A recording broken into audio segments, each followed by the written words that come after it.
Coucou mes amours, bienvenue dans les chroniques de Malaika. Aujourd'hui, nous allons faire notre petit revue critique de la série de Monsieur Allaire, un autre mauvais mariage, épisode 47. Ça commence avec Marc et Viviane qui ont été chassés de la maison. Ils se retrouvent à l'extérieur. Et voilà Viviane qui dit, Marc, juste un petit couteau de cuisine, ton petit frère t'effraie avec. Tu n'as pas honte, Marc. Tu ne peux pas bagarrer avec lui et tu récupères le couteau de ses mains. Tu lui montres qui est le grand frère. Et tu lui montres qui est le patron. Tu es là, tu fais seulement la gueule, tu connais seulement faire la gueule. Tu n'as même pas honte, Marc. Ton petit frère t'effraie, Marc. Et tu me fais honte. Tu dis que tu es un mari. Tu es quel type de mari, Marc? Tu es là, tu ne peux pas bagarrer avec ton petit frère. Regarde, depuis là, nous sommes sous la chaleur, sous le soleil et tout. Et Marc, écoute-moi, je te donne 1 heure de temps, juste 1 heure. Si je ne me retrouve pas dans ma maison, tu vas voir ce que je vais te faire, Marc. Tu verras. Marc, tu as intérêt, hein? Si je n'entre pas dans cette maison, tu as intérêt d'aller nous acheter une grosse baraque. Tu as compris, non? Une grosse baraque. Un duplex, parce que je ne veux pas aller entrer dans un appartement à louer. Jamais. J'ai appelé mes parents. Mes parents sont en train d'arriver ici. Marc, tu as intérêt, je donne 1 heure, juste 1 heure. Je ne peux pas. Tu as compris. Marc dit, ferme ta gueule. Tu ne fais que crier. Regarde-moi ça. Comment est-ce que j'ai fait pour t'épouser? Regarde, je suis dans ce pétrin à cause de toi. Pourquoi est-ce que je t'ai épousé, Viviane? Marc, tu ne fais que parler. En tant qu'une femme, est-ce qu'on ne devait pas réfléchir ensemble pour trouver une solution? Tu ne fais que me stresser. C'est ça que le mariage. Donc, attends, c'est ce qu'on appelle mariage. C'est ce qu'on appelle pour le pire. Viviane dit, tu restes là, tu parles de mariage. Lorsque j'aurai déjà fini avec toi, tu n'auras plus la bouche pour parler. Reste là, ne me cherche pas où je veux vivre maintenant. Tu restes là, tu me parles du mariage. Tu vas voir ce que je veux te dire. Elle continue. Une reine comme moi ne peut pas rester sous le soleil. Et regarde comment je suis. Si tu as intérêt, Marc, à me faire entrer dans ma maison, sinon, ferme ta gueule, sinon quoi? Tu dis une reine, tu es une reine. Ton père est un roi. Ou bien moi, je suis un roi. Suis-je un roi, Viviane? Tu es là, tu ne fais que faire la gueule. Pourtant, tu ne peux rien faire même. Ça, c'est même quoi, Seigneur? Comment est-ce que j'ai fait pour être dans ce type de pétrin? Comment pour me fourrer dans ce pétrin? Oh, Seigneur, aide-moi. Viviane m'a fini. Oh, mon Dieu, mon roi, aide-moi, Viviane. La prochaine scène montre la maman et Viviane qui sont assises au salon en train de pleurer. La maman dit que allons-nous faire? Qu'est-ce qu'on va faire? Comment est-ce que l'enfant que j'ai élevé va devenir comme ça? Qu'est-ce qui se passait? Qu'est-ce que j'ai mal fait? Maintenant, voilà Ben qui descend les escaliers. Il dit, attends, ne me dites pas que vous êtes ici en train de pleurer à cause du mancouagnet qui est là-bas dehors. Les gens qui ne vous respectent pas, ne me dites pas que vous êtes en train de pleurer à cause de lui et sa femme. Comment vous me faites pitié? La maman dit, Ben, nous ne pouvons pas laisser ton frère dehors, s'il te plaît. C'est ton frère. Nous ne pouvons pas le laisser dehors. Je t'en supplie, je ne vous ai pas élevé comme ça, je ne vous ai pas éduqué comme ça. Oncle Amadi sort de sa chambre. Il dit, Ben, ta mère et ta soeur, elles ont raison et en même temps, elles ont tort. La maman dit, qu'est-ce que tu racontes, Amadi? Il dit, oui, tu ne peux pas élever un enfant, tu vois, tu ne peux pas éduquer un enfant et en même temps, tu ne peux pas corriger l'enfant. Tu corriges l'enfant avec la main droite et tu fais revenir l'enfant, tu ramènes l'enfant par la main gauche. C'est comme ça. Tu as trop cajolé Marc. Voilà, c'est pour cela qu'il se comporte de la sorte. Oncle Amadi continue, oui, tu ne peux pas élever l'enfant sans l'apprendre l'empathie et la sympathie en même temps. Tu dois apprendre à un enfant de savoir que parfois il y a les hauts et les bas dans la vie. Et tu dois connaître comment te comporter pendant ces périodes-là. Et tu apprends un enfant à avoir le bon cœur. Et tu apprends un enfant à être fort et de savoir prendre les décisions face aux problèmes. Oncle Amadi continue, ce que vous êtes en train de faire là, ce que vous faites quand vous pleurez, vous avez de la sympathie. Ce que vous faites est bien et c'est aussi mauvais en même temps. Et l'un dit, oh, qu'est-ce que tu dis? Tu es en train de me troubler là. Il dit, oui, Marc est censé comprendre que, Marc est censé connaître à qui appartient quoi. Marc n'est pas censé avoir tout au même moment, comme ça. Comme Marc a décidé de se faire manipuler par sa femme, on doit le corriger. Bon, c'est ce que Ben est en train de faire. Tu comprends? Ben dit, tonton, où es-tu là? Donc, je ne veux raisonner personne, je veux corriger personne. Tout ce que je veux, c'est que je veux prendre ce qui m'appartient et mon frère doit égaler. Ben continue, maman, je suis désolée. Ce que je suis en train de faire là, c'est ce que j'aurais dû faire depuis. J'ai le droit de prendre ce qui m'appartient. Parce que si c'était, donc si c'est Marc qui avait le contrôle de tout, c'est que nous, on ne serait pas ici en train de parler. Parce que même si Marc voulait nous laisser, Viviane n'allait pas accepter. Ils allaient nous jeter dehors, ils allaient nous foutre à la porte. Donc Marc ne fait plus partie de ma famille. Ma famille, ce que je reconnais, c'est ma mère et ma soeur. Marc, c'est un extraterrestre pour moi. Donc, je ne le connais pas. Tonton, je suis désolée. C'est comme ça qu'il tourne le dos. Et il est parti. Et la maman dit, vraiment, je suis désolée. Ce n'est pas ce que j'aurais voulu pour ma famille. Parce que l'arbre ne peut pas quitter, abandonner sa racine parce qu'il se baissait. Ce n'est pas ce que j'avais voulu pour mes enfants, pour ma famille. Sincèrement, Marc est toujours mon fils, malgré tout ce qu'il a pu faire. Marc est toujours mon fils. Et oncle Amadi dit vraiment, mon frère sera en train de se retourner dans sa tombe. Ce qui est en train de se passer n'est pas bien. La maman dit, Marc est toujours mon fils.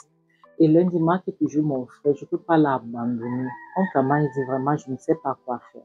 Il s'est retourné aussi, il est parti dans sa chambre. La maman est restée là avec Hélène en train de pleurer. Et la prochaine scène montre Viviane et Marc qui sont assis dehors sous le soleil. Viviane est assise, Marc est resté debout. Et le portail s'ouvre, c'est la maman de Viviane qui vient. Elle dit, qu'est-ce que j'entends comme ça, hein? Qu'est-ce qui se passe? Viviane dit, maman, ils nous ont foutus à la porte, ils nous ont jetés. Et la maman demande, qu'est-ce que ton mari fait?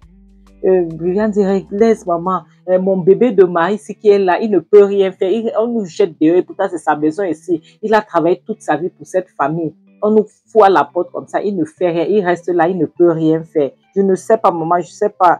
Et puis Marc dit, Viviane, ne tente pas parce que c'est toi qui as causé tout ce problème. C'est toi qui m'as causé les problèmes avec ma famille. Ok, Viviane dit, tu parles quoi? Tout ce qui reste, c'est maintenant qu'on t'achète un biberon, on te met ça dans la bouche parce que tu es un enfant. Marc dit, Viviane, toi, depuis on nous a chassés, je t'ai demandé que allons à l'hôtel. On peut rester d'abord en attendant que je puisse réfléchir. Tu dis non. Tu veux que je parte t'acheter un duplex, un château, même pas un duplex, un château qui est plus grand que celle-ci. Hein? Tu veux que je prenne l'argent là-haut? Sa mère dit, moi, je m'en fiche de ce que tu es en train de dire. Hein. Ça, c'est madame. Elle a dit, je m'en fiche de ce que tu es en train de dire. Tout ce que moi, je vais te dire, c'est que ma fille est censée être confortable. Donc, fais ce que tu as fait en tant que son mari pour qu'elle puisse être confortable. C'est tout ce que je veux. Je ne veux rien entendre en dehors de... Et puis, elle dit, tu vois, maman, en tout cas, moi, je m'en fous. Maman, s'il te plaît, ramène-moi à la maison. C'est tout ce que je veux maintenant, c'est que tu me ramènes à la maison pour que moi, j'aille me reposer. Quant à lui, il peut faire ce qu'il veut. Moi, je m'en fiche. S'il veut même qu'il reste ici dehors, ce n'est pas mon problème. Mais maman, nous allons partir, s'il te plaît. Moi, lui, je n'ai rien à foutre. Il va s'occuper de son cas. Donc, moi, je m'en vais. Lui, il n'est plus mon problème. Et puis, sa mère dit, ah, Viviane, calme-toi, s'il te plaît. Tu n'es pas en mesure de faire les menaces. Ton père a dit qu'il ne veut pas te sentir. Il ne veut même pas humer ton odeur 2 rues de sa maison. Il ne veut pas que tu viennes chez lui. Il est déjà au courant de ce qui se passe ici. Il dit qu'il ne veut pas te voir. Donc, tu n'es plus sa fille. Il a déjà lavé les mains. Donc, s'il te plaît, il faut réfléchir. Être avec ton mari, vous réfléchissez par rapport à ce que vous avez fait. Elle dit, maman dit, pardon, je ne veux pas qu'on me mette à la porte. Pardon, jette ton foyer. Chacune jette son couloir. Pardon. Elle dit, maman, je ne peux pas rester ici. Maman, je dois partir quelque part. Ne me dis pas que je dois rester ici. Je ne peux pas rester avec ces perdants. C'est un perdant, un vaurien comme ça. Maman dit, oh, Viviane, tu m'appelles un vaurien aujourd'hui. Donc, je suis un vaurien. Donc, lorsque les choses allaient bien, j'étais quelqu'un de bien. Aujourd'hui, je suis un vaurien. Mais est-ce que tu te rends compte que depuis que je t'ai épousée, Viviane, les choses vont mal dans ma vie. Donc, depuis que je t'ai épousée, Viviane, je n'ai pas connu la paix.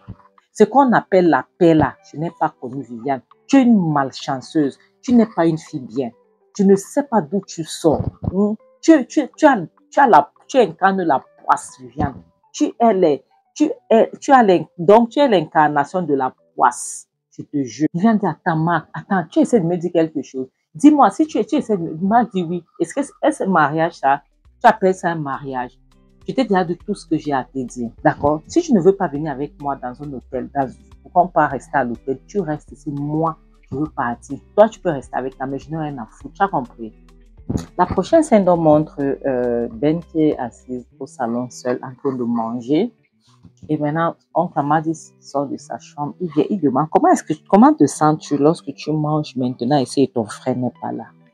On dit que la colère entre les frères ne met pas longtemps. Ça prend, bon, Ça peut arriver, mais ça ne traîne pas beaucoup. Mais toi, tu es en colère contre ton frère jusqu'à présent. Pourquoi? Elle dit, attends, oncle m'a dit, tu es contre moi ou tu es pour moi? À un moment, tu es avec moi. À un autre moment, tu es contre moi. Qu'est-ce qui se passe? Son oncle dit que je ne suis ni contre toi, ni pour toi. Je suis pour la famille. Donc, tu vois que oui, nous sommes une famille, on peut avoir les problèmes, nous pouvons avoir les discussions, mais on ne peut pas laisser en sorte que ça soit à un certain niveau qui n'est pas bien, à un niveau trop élevé, c'est pas bien. C'est ton frère. Oui, il est bête, il a laissé sa femme le manipuler, mais il demeure ton frère. Donc, s'il te plaît, essaye de contrôler ta colère. Tu as compris? Contrôle ta colère. Et puis, oncle Amadou lui demande, maintenant, comme tu as fait ce que tu as fait, est-ce que tu es content? Est-ce que tu n'es pas en colère? Est-ce que ça ne te ronge pas le cœur? Et Ben dit, oncle Amadou, parfois, il y a des décisions que nous devons prendre pour le bien-être de la famille. Même si ça nous fait mal au cœur, comment? On doit prendre cette décision. Parce que si Marc était à cette place, il allait faire pire que cela. Donc, oui, je peux avoir mal au cœur, c'est mon frère. Mais la décision, si c'est pour l'avenir, donc ça va aller. Il n'y a pas de problème. Et oncle Amadi continue. Lorsque tu tapes l'enfant avec la main droite, tu dois ramener cet enfant avec la main gauche. Marc, c'est ton frère. Tu penses que Viviane s'inquiète même pour lui. Viviane ne s'inquiète pas pour lui. Donc, tu dois tout faire pour que ton frère ne soit pas frustré là-dehors. C'est ton sang. Ben dit, je m'en fiche. Marc n'est plus mon frère. Marc n'est plus mon frère, il ne fait plus partie de ma famille. Oncle Amadi donc dit, ok, dans ce cas, comme tu ne veux pas m'écouter, il n'y a pas de problème. Bon appétit. Je m'en vais. Il tourne son dos, il s'en va. La prochaine scène nous montre Viviane, Marc et toujours la mère de Viviane qui sont à l'extérieur. La mère de Viviane dit à Viviane que Viviane, écoute-moi bien. Tu as intérêt à suivre ton mari à l'hôtel, ok? Comme ça, vous allez réfléchir et puis vous verrez ce que vous allez faire. Et Viviane dit, je ne sais pas comment est-ce que j'ai fait pour me retrouver ici. Et une reine comme moi, regarde-moi sous le soleil ne fait que me brûler. Moi, je dis, oh Seigneur, Seigneur, comment est-ce que j'ai fait pour me retrouver dans un mariage pareil? Toi, tu vois comment nous, les Africains, on crache souvent seul. Il crache, il dit vraiment, ce n'est pas possible. Comment est-ce que j'ai pu épouser une femme? Une horreur, l'horreur, excusez-moi, l'horreur d'une femme comme toi, Viviane, en tant qu'épouse. Tu es une poisse, tu ne vaux pas la peine. Tu es une honte. Donc, je ne sais pas, Viviane, je ne sais pas de quoi te qualifier. Tu n'en vaux vraiment pas la peine. Et la maman de Viviane continue, partez à l'hôtel. Si vous voulez aller vous déchirer là-bas, déchirez-vous là-bas, mais pas ici, s'il vous plaît. Je vous dépose ou quoi? Et la prochaine scène, on montre la mère de Marc qui ouvre la porte subitement et dit, mon fils n'ira nulle part. Mon fils n'ira pas à l'hôtel. Mes amours, venez voir comment Marc a couru aller donc ça a grippé sur sa mère. Et Seigneur, Anyambami, il a arrêté sa mère fort. Sa mère dit, mon fils n'ira nulle part. Mon fils va rester ici. Elle ouvre la porte. Elle ouvre la porte pour que Marc et Viviane entrent. Marc et Viviane entrent. La mère de Marc vient entrer. Elle dit, jamais, tu ne peux pas entrer. Tu ne peux pas entrer. Maintenant, ça, c'est une situation familiale. Nous devons gérer ces problèmes dans la famille. Elle dit, comment ça, je dois entrer? La mère de Marc dit, tu ne fais pas partie de ma famille. OK? Donc, tu ne peux pas entrer. Elle dit, ma fille vit ici. J'ai le droit d'entrer. Viviane dit, c'est ma mère. Ma mère doit entrer. La mère de Viviane dit, la mère de Marc dit, ou bien tu veux que j'ouvre la porte et je te jette dehors comme ta mère. À toi de voir. Marc dit, Viviane, si tu ne fermes pas ta gueule, ferme-moi ta bouche. Après, Marc dit, maman, tu vas devoir. Marc dit, Viviane, ferme ta gueule. Sinon, tu ne vas pas aimer ce que je vais te faire. Et puis, elle dit, Marc dit, maman, tu peux partir. Après, ta fille va t'expliquer ce qu'elle a à t'expliquer. Viens dire, attends, tu vas rester là, tu ne vas pas défendre ma mère. Tu vas dire que ma mère doit partir et que je vais expliquer ce que je pourrais expliquer. Marc dit, défendre ta mère par rapport à quoi? Défendre ta mère par rapport à quoi? Marc, il dit, maman, va dire donc, dégage. Sors dehors. La mère de Marc pousse la mère de Viviane dehors. Sort, Marc ferme la porte. Marc dit, elle dit, vous êtes en train de violer mes droits. Vous êtes en train de me violenter. Marc dit, la violation te paille là-bas. Regarde-moi ça. Nous essayons de régler une situation familiale. Tu es là, tu es en train de me parler de la violation. Et maintenant, voilà Ben qui descend les escaliers. Il dit, je vois que maman t'a laissé entrer dans la maison. C'est bien.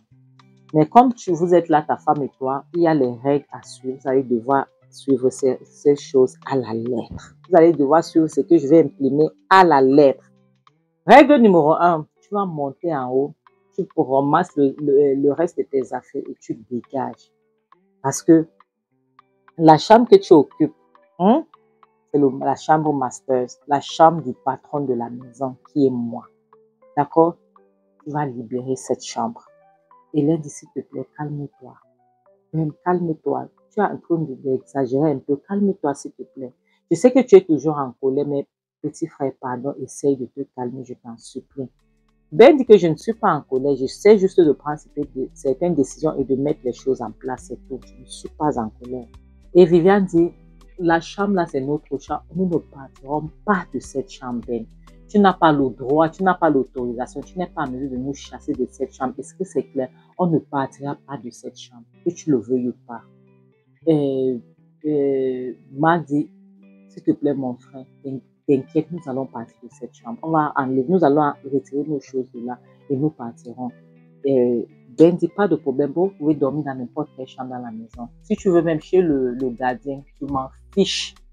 La chambre des bonnes, je m'en fiche. Cherchez n'importe quelle chambre, mais pas celle-là, parce que c'est ma chambre.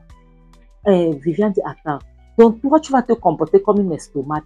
Hein? Tout ce que les gens disent, tu les suis pas. Donc, il dit quelque chose, tu écoutes comme, je ne sais pas, il te contrôle ou pas. Hélène dit, de la même manière dont tu le contrôlais, c'est comme ça. Oui, il écoute ce qui est bien. De la même manière, tu le contrôles. Et puis Viviane dit, Hélène, ne te mêle pas. Hélène dit, oui. Lorsque c'est toi qui commandes ton mari, c'est bien. Mais lorsqu'il nous écoute, nous sommes en train de le traiter comme l'estomac, n'est-ce pas? Il doit écouter, il ne doit que t'écouter toi seul et pas sa famille. Nous sommes sa famille. Et Viviane dit, Hélène, gare à toi, fais gaffe. Parce que ce qui va t'arriver, lorsque je vais frapper, tu vas confirmer. Hélène dit, oh, regarde comment je tremble. J'ai les tremblotes. Viviane, fais ce que tu as fait. J'attends.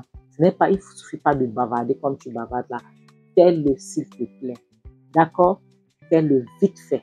Et maintenant, lorsque Marc et Viviane étaient en train de monter les escaliers avec leurs affaires, la maman dit, s'il te plaît, faut les laisser dans leur chambre. Je t'en supplie, mon fils, ok? Hélène dit aussi, ouais, mon frère, petit frère, s'il te plaît, c'est ton grand frère. Ben dit, maman, j'ai toujours respecté tes décisions. Je t'ai toujours respecté. J'ai beaucoup de respect pour toi. Tu le sais. Et Hélène, toi aussi, pareil. Mais s'il vous plaît, laissez-moi prendre ma décision. Lorsque je prends cette décision, ça doit rester. Ils doivent partir de cette chambre. C'est tout. Et il se retourne, il s'en va. Maintenant, Hélène dit, maman, laisse-le. Quand même, au moins, il a essayé. Il les a quand même laissés rester dans la maison. Il a quand même bien fait. Au moins, ne l'impose pas ça. Parce que Marc et Viviane méritent ce qui les arrive. Ils ont trop fait. Maman, si ça va les servir de l'eau, ça va laver leur cervelle. Il faut que ça puisse laver. Ça doit les servir comme une punition. Comme ça, ils vont libérer leur chambre où ils étaient confortables. Maman, s'il te plaît, laisse. Il faut que ça soit ainsi. Il faut respecter sa décision. Moi, je respecte sa décision cette fois-ci. Et mes amours, c'est ici qu'on va s'arrêter, ok? Je dis merci mille fois, merci. Merci d'avoir suivi cette vidéo. Okay. Comme je dis, c'est à cause des, je sais pas, d'espace de stockage. Donc, franchement, dans mon téléphone, je ne peux pas. Donc, mes amours, je tiens à vous remercier. Je tiens à remercier la France, mes amours qui sont du côté de la France, le Bénin, Togo, Sénégal, Congo, Kinshasa, le State, le continent, le Burkina Faso, la Belgique, le Tchad et le Mali. Et je tiens à dire un petit coucou à mes amis qui sont toujours en train de commenter dans mes vidéos. Je dis un petit coucou à Madame Mary Dubois du côté de la France, Charlotte Mankoko, Marie Onjo depuis le Togo, Colette Félicité, Lucie Sano, Zala Minata, Diallo, Augustine Nakosi, Presca Kofi et Lisette Njomo. Merci beaucoup. S'il vous plaît, n'hésitez pas à me le mettre en commentaire d'où vous commentez et votre nom. Comme ça, je vais faire un petit coucou. Mes amours, comme je dis souvent, le mariage n'est pas un fin en soi. Donc, un mariage qui va prendre votre paix intérieure ne vaut pas la peine. Même si avec ou sans enfant, ça ne vaut pas la peine. La vie est très courte. Mes amours, nous n'avons pas deux vies, nous n'avons qu'une seule vie à vivre. Donc, imagine que ta seule vie que tu as, ta seule vie que Dieu t'a donnée, tu passes ça avec quelqu'un. Imagine que tu perds 20 ans de ta vie. Même un an, seulement un an, mes amours. Même un mois de ta vie avec quelqu'un qui ne vaut pas la peine, qui te vole la paix du cœur. Ça ne vaut pas la peine, je vous jure. Donc, c'est pour ça que je vous dis toujours, ça ne vaut pas la peine. Soyez heureux. Parce qu'il y a les autres que, lorsqu'ils ne sont pas mariés, je vais faire comment? Les gens vont se moquer de moi. Tous mes amis sont mariés et je ne suis pas mariée. Je fais comment? Mes amours. Et il y a aussi vos égos qui sont déjà décédés. Pourquoi est-ce que vous n'êtes pas décédé avec eux? Parce que vous êtes les mêmes, vous êtes de la même génération, vous avez la même tranche d'âge. Donc, il n'y a pas de comparaison à ça, d'accord? Donc, c'est pour ça que je dis toujours, mieux vaut être seul que d'être mal accompagné. En bon attendeur, salut, bisous, bye.